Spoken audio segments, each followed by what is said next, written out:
Good afternoon, good morning, good evening, or good night, wherever you are. This is a warm welcome to Shine. And you'd be surprised how many people are on our website learning and reading our blog in the middle of the night. So that's why I say middle of the night. So wherever you are, this message is for you.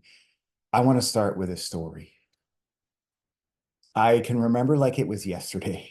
I was in the doctor's office and had been prescribed a medication for my mental health problems.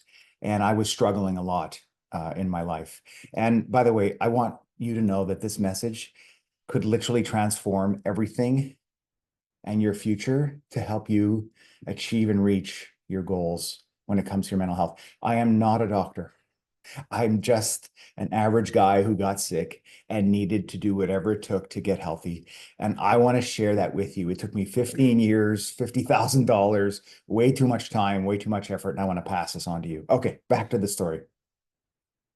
And I walk into the room and I say, Doctor, there's something wrong.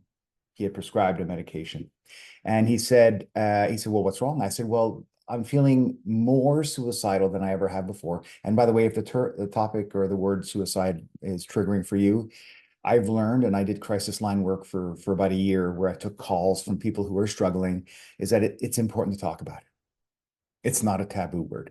So I said to him, I said, I'm more suicidal than ever, and wait for it, I'm starting to feel homicidal. Now, for those who don't know what homicidal means, it means you have these urges to hurt other people.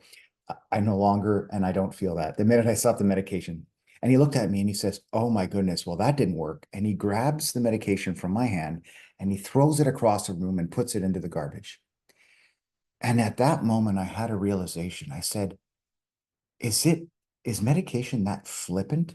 Is it that random that doctors do this trial and error? And I realized at that moment that I was a guinea pig and I hated the feeling. And I said to myself, starting today, I'm going to take control back to my health and not put it all into the hands of others. Now, doctors are great.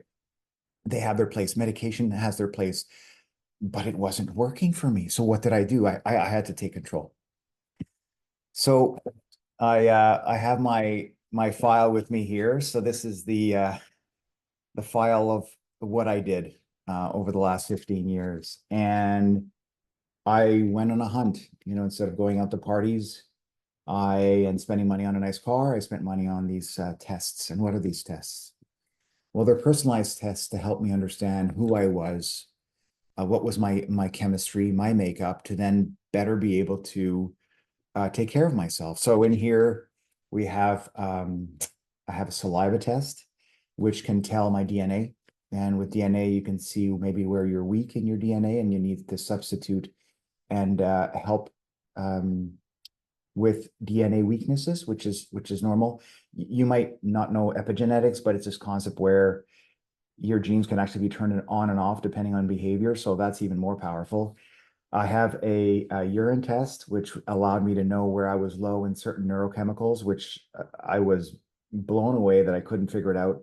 Nobody was telling me I can do this, but finally I figured out that I could, and nobody was doing them. These are thousands of dollars, these tests. So then I took actually a test to learn about that used my feces, and I'll never forget. I had to go to the post office, and I had to declare what it was, and yeah, I had to say that it was feces. They accepted it.